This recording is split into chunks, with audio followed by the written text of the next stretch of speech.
नमस्ते। ओवरव्यू में आपका स्वागत है। 3 विषय।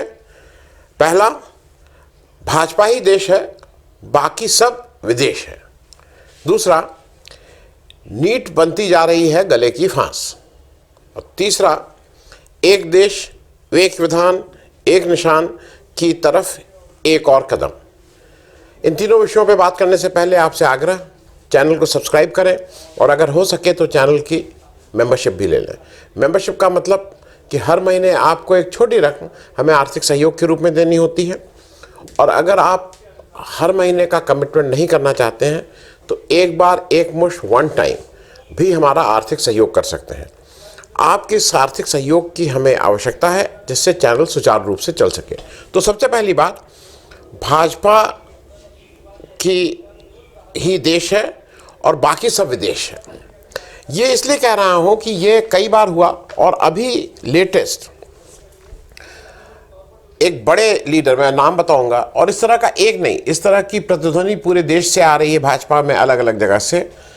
उनका कहना है यह है कि सबका साथ सबका विकास बंद करो। ये नारा बिल्कुल गैर वाजिब है, इसकी कोई ज़रूरत नहीं है। और उनका ये भी कहना है कि भाजपा का जो माइनॉरिटी सेल है उसको भी बंद करो। और उन्होंने नया नारा दिया, उन्होंने कहा जो हमारे साथ हम उनके साथ। ये व्यक्ति जो ये नारा दे रहे हैं उनका नाम है शुभेंदु अधिकारी। शुभेंदु अधिकारी क्या चीज है ये आपको ठीक से पता है। আমরা জিতব, হিন্দু বাঁচাবো, সংবিধান বাঁচাবো। আর বলবো, আমিও বলেছি রাষ্ট্রবাদী মুসলিম, আপনারাও বলেছেন सबका साथ सबका विकास। আর বলবো না, বলবো जो हमारे साथ हम उनका साथ, जो हमारे साथ, जो हमारे साथ, जो हमारे साथ हम उनका साथ, सबका साथ सबका विकास बंद करो। नो नीट সংখ্যালঘু মোর্চা। ভালো থাকুন। जय श्री राम, जय श्री राम, जय श्री राम। शुभेंदु अधिकारी के पिता शिशिर अधिकारी जो थे वो 2009 से लोकसभा के सांसद थे। अब उनके भाई लोकसभा के सांसद हैं उसी सीट से, टीएमसी की टिकट पे। हाँ, ये सब थे। अब इनके भाई और ये बीजेपी में आ गए हैं। शुभेंदु अधिकारी दिसंबर 2020 तक टीएमसी के मंत्री भी रहे और नंदीग्राम का जो आंदोलन हुआ था जिसके 2004 का, उसके बाद ममता बनर्जी ने सत्ता वहाँ हासिल की थी, उसके ये और इनके पिताजी एक तरह से नंदीग्राम के हीरो थे। उस आंदोलन को लीड करने वाले, एंकर करने वाले ये और इनका परिवार ही था। 2020 दिसंबर में इन्होंने टीएमसी छोड़ी और भाजपा का दामन थामा। उसके पीछे भी बहुत स्टोरी है। वो स्टैंडर्ड वो है, वो ईडी का डर, अमित शाह का वो। मेरे दफ्तर में एक सज्जन कहते हैं कि अमित शाह 2 उंगली आगे करते हैं, ये जेल और ये नोट। आप चाहे जेल जाओ चाहे नोट लो। तो भाई ज़्यादा ऑप्शन तो कोई भी आदमी ये कहेगा कि नोट ले लो, पैसा भी मिल रहा है और जेल से भी बच रहे हैं। तो वो ऑप्शन बहुत से लोगों ने किया, उसमें ये एक इस तरह का नाम इनका भी है। 2021 के विधानसभा चुनाव में इनका जो सबसे बड़ा, जिससे ज़्यादा सुर्खियों में आए, इन्होंने ममता बनर्जी को, जो सिटिंग चीफ मिनिस्टर थी, उनको नंदीग्राम से 1956 वोट से हरा दिया था। तो इसलिए इनकी ख्याति हुई। और भाई बिल्कुल जाइंट किलर थे, इसमें कहीं कोई दो राय नहीं है। ये बातें मैं इसलिए आपको बता रहा हूं कि ये जो शुभेंदु अधिकारी जी हैं, ये अब लीडर ऑफ ऑपोजिशन पश्चिम बंगाल की विधानसभा में हैं। तो ये कोई रिफ रैफ नहीं है। ये जो मोदी जी कहते हैं ना कि वो तो हमारी फ्रिंज वो थे, हमारे फ्रिंज वर्कर थे, ये फ्रिंज वर्कर नहीं है। ये प्रॉपर 1 नंबर के पश्चिम बंगाल के नेता हैं। अब अगर ये जब ये बोल रहे हैं कि इनका बिल्कुल साफ साफ कहना है, इनका कहना यह है कि बहुत कुछ हुआ। और उन्होंने उस भाषण को अगर सुनिए तो उन्होंने उसमें तमाम चीज़ें कही हैं। उन्होंने कहा है कि भाई मैं अपनी कंस्टिट्यूंसी में जाता हूँ, मस्जिद, अरे वो ईद आती है तो मिठाई खिलाता हूँ एक एक घर जाके, और एक भी वोट नहीं दिया। एक भी वोट नहीं दिया, और इनका कोई काम करने लायक नहीं है और इनका काम नहीं करना चाहिए, ये लोग कोई हम लोग को वोट नहीं देते हैं, इनको नहीं वोट दिया, उनको नहीं वोट दिया, ये सब ये अपना समझा रहे थे। तो इनका कुल मानना ये है कि मतलब मैं अभी भी नहीं समझता हूं कि इतने बड़े लोग लोकतंत्र की जो चुनावी व्यवस्था है उसको इस तरह से अगर देखते हैं तो फिर ये एक मुझे ऐसा लगता है कि इनके लिए शायद लोकतंत्र की प्राइमरी एजुकेशन की फिर से ज़रूरत है। ये असंवैधानिक है, ये गैर कॉन्स्टिट्यूशनल है। आप एमपी ये नहीं बोले जाते हैं कि आप एमपी या एमएलए उस क्षेत्र के इतने प्रतिशत लोगों के हैं, आप पूरे लोगों के एमपी हैं, आप पूरे लोगों के नुमाइंदे होते हैं, आप पूरे लोगों के रिप्रेजेंटेटिव होते हैं। और बीजेपी जब ये बात कह रही है तो कोई ऐसा इधर उधर से नहीं कह रही है। बीजेपी के एक और व्यक्ति, मैं इसलिए याद दिला दूं कि अभी हाल के दिनों में आपने सुना होगा कि देवेश चंद्र ठाकुर जो सीतामढ़ी से एमपी हुए हैं, संसद सदस्य बने हैं, जेडीयू, ये बीजेपी नहीं थी, ये जेडीयू के हैं, इन्होंने उसी एनडीए के, इन्होंने बिहार में जब ये जीत गए तो इन्होंने साफ साफ कहा कि भाई यादव और मुस्लिम ने मुझे वोट नहीं दिया है इसलिए इनका काम नहीं करेंगे। और उन्होंने यहाँ तक कहा कि आप आइएगा हमारे यहाँ, आपको मिठाई और पानी दे दिया जाएगा, लेकिन आप काम के लिए मत आइएगा, आप लोगों ने वोट नहीं दिया तो मैं अब आपका काम नहीं करूँगा। और इनके बारे में बता दें, ये पढ़े लिखे हैं, मतलब लॉ की डिग्री है, और ये चेयरपर्सन रहे हैं विधान परिषद बिहार के। तो मतलब ये लोग रिस्पॉन्सिबल पोजीशंस पे हैं, जिम्मेदारी के पद पे बैठे हुए हैं और उस तरह की ये बातें कर रहे हैं। देखिए, ये बिल्कुल क्लियर है कि बीजेपी को दिक्कत ये है कि ये मुसलमान हमें वोट नहीं देते हैं। मन में नहीं, अब तो ये सार्वजनिक रूप से है, हिंदू राष्ट्र बनाना है, इस कॉन्स्टिट्यूशन को हटाना है, 400 पार का नारा दिया गया था अगर आपको याद हो। और एक चीज और है, मन में इच्छा बहुत है कि किसी तरह से माइनॉरिटीज को सेकंड रेटेड सिटीजन बना लो, चाहे वो सीए हो चाहे एनआरसी हो, इनका वोटिंग का अधिकार ही ले लो। कोशिश तो ये होती है कि घर से ना निकलने दिया जाए, डराया जाए, धमकाया जाए, लेकिन लॉन्ग टर्म प्लान ये है कि इनको वोट का अधिकार ही मत दो। और ये जब इस तरह की बातें शुभेंदु अधिकारी कह रहे हैं या कोई और कह रहा है, तो क्या आपको नहीं समझ में आता है कि जो हाई कमांड है या जो नेतृत्व है, और वो 2 ही लोग हैं नेतृत्व करने वाले इसमें बीजेपी के, उनका सैंक्शन नहीं है। आपने एक जगह भी एक बार भी सुना कि उनको इस तरह से कुछ डांट फटकार पड़ी या उनको कुछ पद से हटाया गया या कुछ हुआ?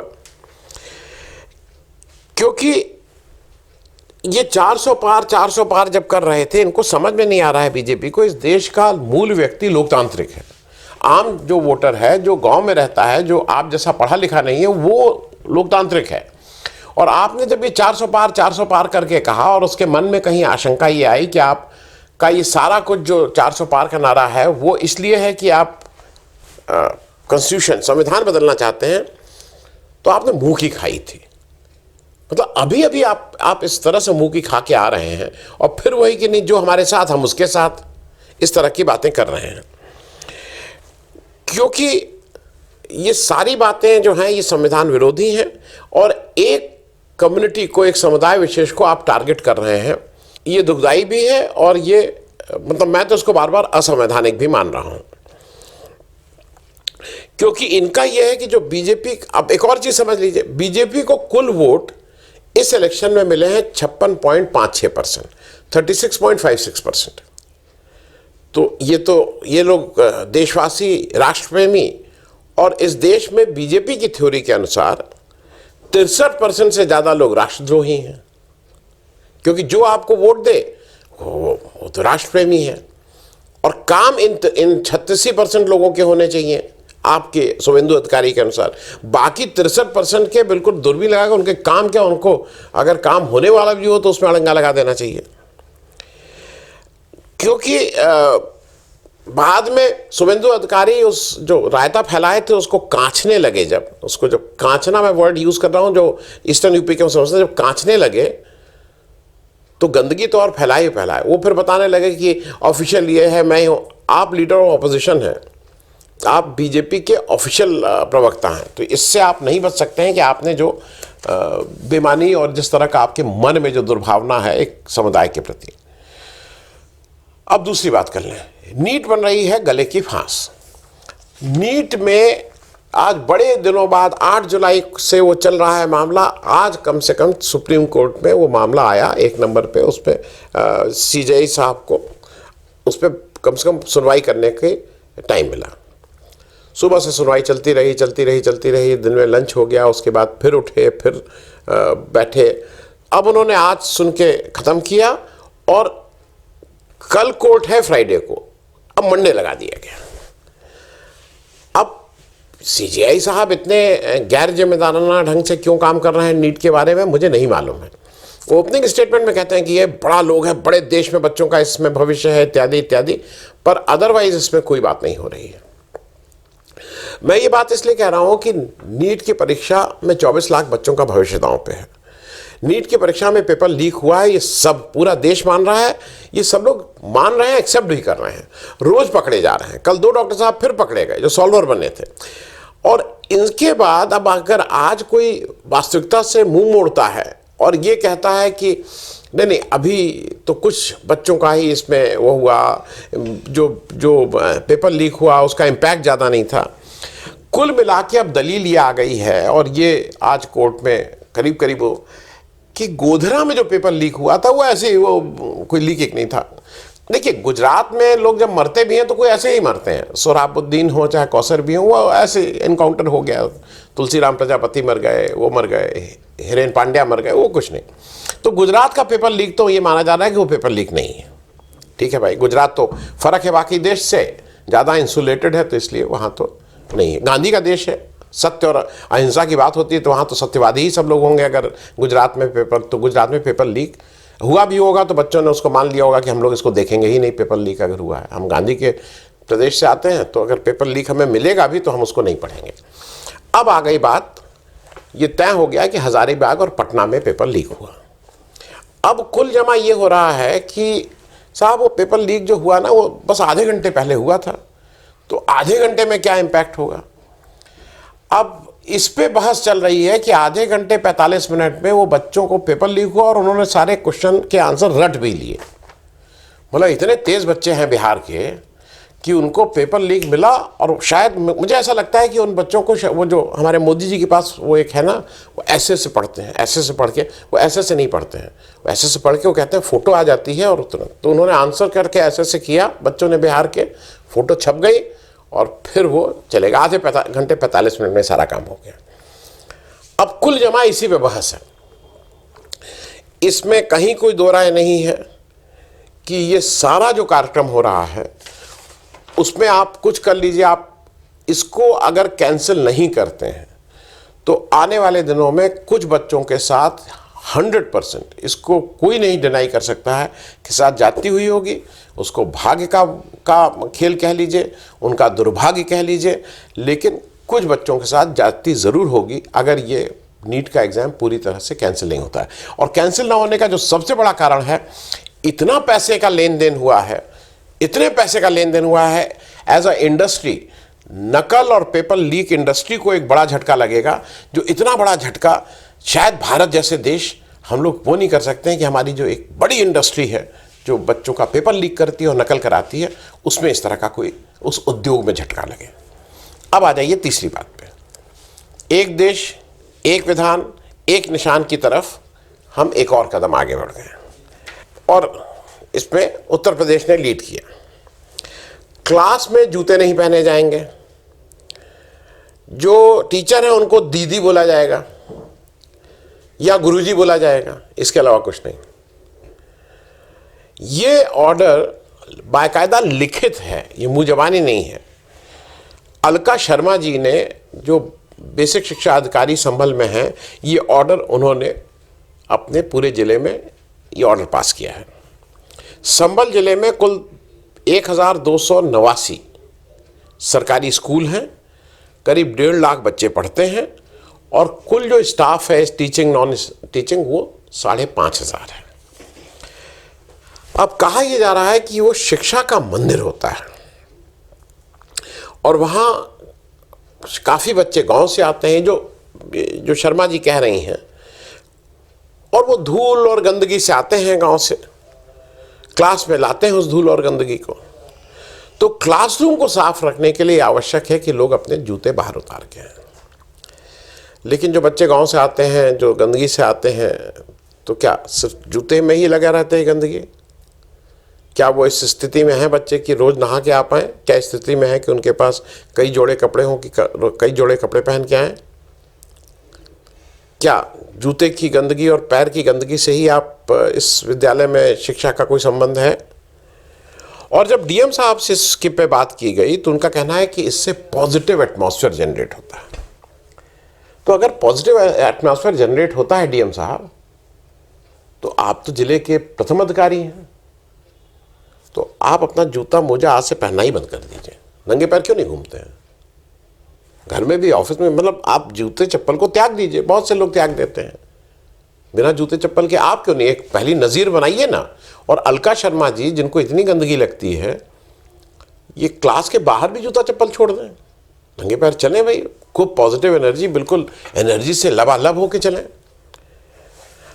मेरे ख्याल में इतनी दकियानुसी बातें और ये सारी बातें कहीं ना कहीं उस सोच का, वो जो जिसको कहते हैं ना मनुस्मृतिवादी, मनुवादी सोच, उस तरह की सोच की बात है। वहाँ पे कहना है कि टीचर को दीदी या बहन जी कहेंगे, और ये बात केवल बच्चे ही नहीं, आपस में जो स्टाफ है वो भी एक दूसरे से नाम या वो नहीं लेगा, वो बोलेगा बहन जी, दीदी जी, गुरु जी। अब मालूम नहीं भाई, मुझे ठीक से याद है जब मैं यूनिवर्सिटी में पहुंचा और मैं ग्रेजुएशन में था, संस्कृत भी एक मेरा विषय था, तो वहाँ के एक गुरुजी थे डॉक्टर कालिया और डॉक्टर नवजीवन रस्तोगी। इन कई लोग गुरुओं का ये बड़ा वो था कि आप क्लास में ये प्रेजेंट प्लीज, प्रेजेंट सर ना बोला करिए। तो क्या बोलिए?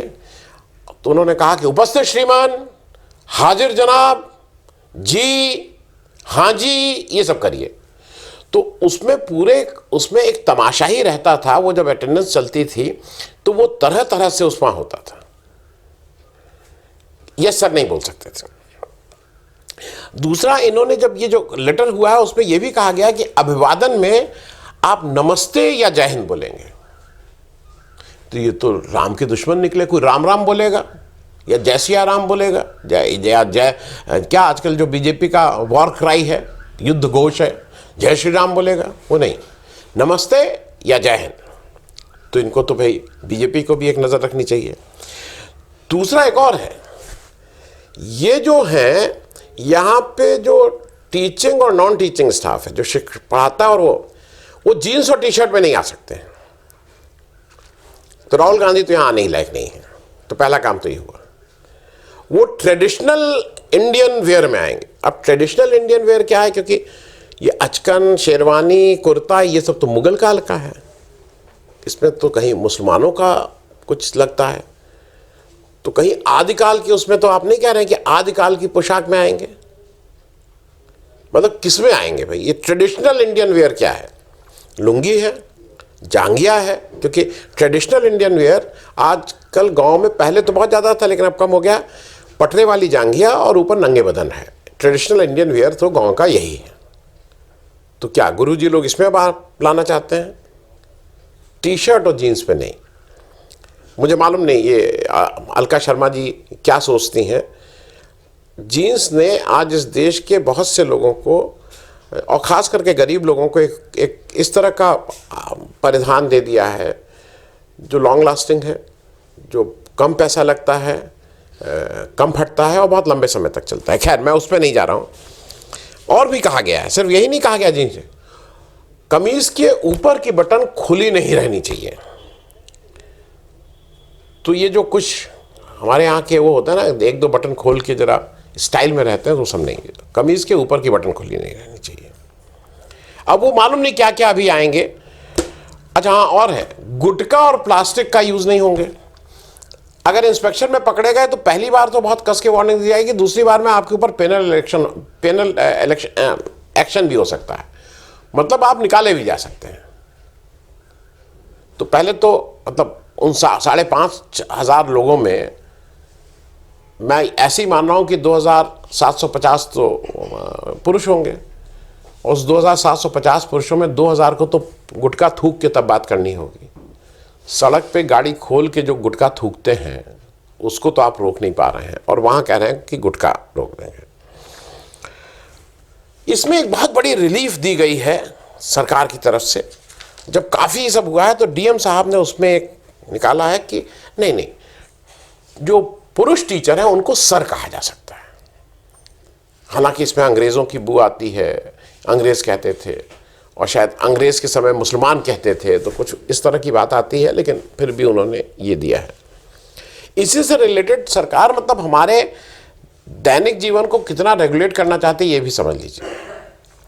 एक सरकार की तरफ से, वहाँ के लोकल प्रशासन की तरफ से एक आदेश और निकला है, जो कांवड़ियों का रूट है, जो जिस पे कांवड़ियाँ चलते हैं, उसमें कहा गया है कि जितने दुकानदार, जितने फल वाले, जितने रेहड़ी वाले, जितने ठेले वाले, जितने रास्ते के होटल वाले हैं, वो सब बड़े उस पर लिखेंगे कि उसका मालिक कौन है, और अगर होटल है वहाँ एम्प्लॉय, उसमें एम्प्लॉय कौन कौन काम कर रहा है।